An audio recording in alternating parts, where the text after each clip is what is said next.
देख रहे हैं द फुलझड़ी और मैं श्रुति। विश्व के कोने कोने में ऋषिकेश को योग नगरी के रूप में जाना जाता है, मगर यह सुनकर आपको हैरानी होगी कि ऋषिकेश को योग नगरी के रूप में पहचान दिलाने वाला स्थान 29 वर्ष तक खुद ही गुमनामी में रहा। जी हाँ, हम बात कर रहे हैं 84 कुटी की। आपको बता दें कि ऋषिकेश को आज योग और आध्यात्म की नगरी के रूप में विश्व पटल पर पहचान मिली है। विश्व के कोने कोने में ऋषिकेश को योग नगरी के रूप में जाना जाता है।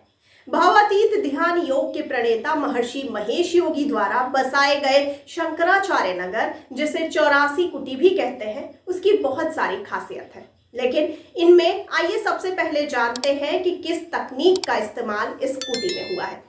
आपको बता दें कि 84 कुटी में बने भवन आज भी वास्तुकला के अद्भुत नमूने हैं, जो उस वक्त जापान की तकनीक पर बनाए गए थे। यह सभी भवन और कुटिया भूकंप रोधी हैं, जो खंडहर हाल होने के बावजूद भी अपनी बुलंदियों का गवाह बने हुए हैं। उस दौर में ऋषिकेश में महर्षि महेश योगी के अलावा डॉक्टर स्वामी राम, स्वामी शिवानंद जैसे संत भी योग शिक्षा के लिए जाने जाते थे। मगर 84 कुटी योग और ध्यान का अनोखा केंद्र बन गया था। आपको जानकारी के लिए बता दें कि सन 1968 में ब्रिटेन का विश्व प्रसिद्ध म्यूजिकल ग्रुप बीटल्स यहां पहुंचा। बीटल्स ग्रुप के 4 सदस्य George Harrison, Paul mechanic, Ringo star व जॉन लेनन ने एक लंबे अंतराल तक यहां वे रहे। उस दौर के मशहूर इस म्यूजिकल ग्रुप ने यहां रहते हुए कई धुनें और गीत भी रचे। बीटल्स ग्रुप के यहां आने के बाद तीर्थ नगरी ऋषिकेश विदेशी पर्यटकों के आकर्षण का केंद्र बन गए। इसके बाद ऋषिकेश विश्व पटल पर योग की अंतरराष्ट्रीय राजधानी के रूप में पहचाने जाने लगा। और आइए अब जानते हैं कि अल्पायु में ही कैसे लग गया इस कुटी को ग्रहण। आपको बता दें कि शंकराचार्य नगर यानी 84 कुटी की भव्यता को अल्पायु में ही ग्रहण लग गया।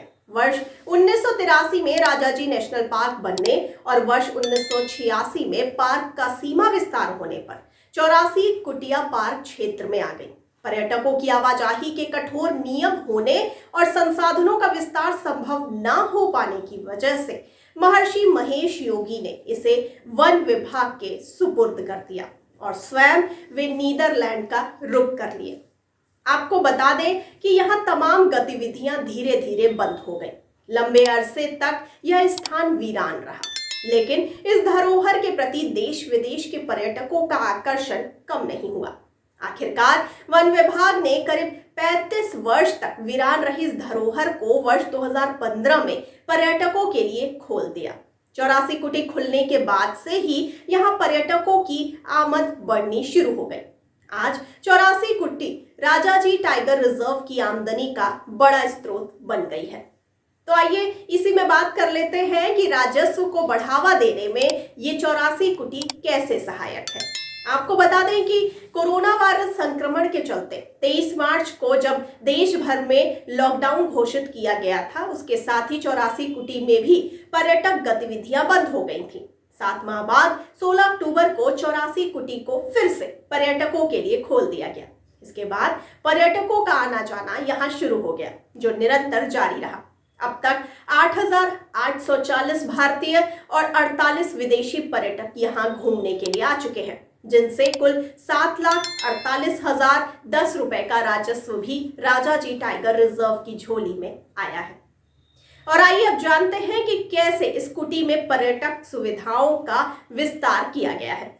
आपको बता दें कि 84 कुटी को खोलने के बाद यहाँ कुछ पर्यटक सुविधाओं का विस्तार भी किया गया। रेंज अधिकारी धीर सिंह ने बताया है कि 84 कुटी में हाल में ही हर्बल गार्डन और नवग्रह वाटिका की स्थापना की गई। इसके अलावा पर्यटकों के लिए पीने का पानी, bio toilet, nature park, bamboo hut, solar street light, music system तथा दूरबीन आदि की व्यवस्था की गई है।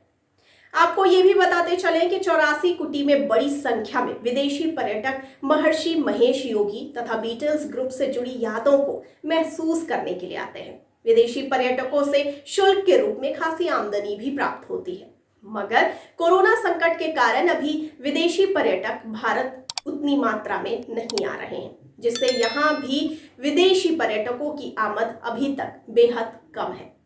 लेकिन ये पर्यटन स्थल सभी का पसंदीदा आज भी है। तो आपको इस पर्यटन स्थल के बारे में क्या कहना है, और अपनी राय और प्रतिक्रिया हमें कमेंट बॉक्स में कमेंट करके जरूर बताइए। और साथ ही साथ हमारे चैनल को लाइक, सब्सक्राइब और शेयर करना बिल्कुल ना भूलिए। और मुझे दीजिए इजाजत और आप देखते रहिए द फुलझड़ी। धन्यवाद।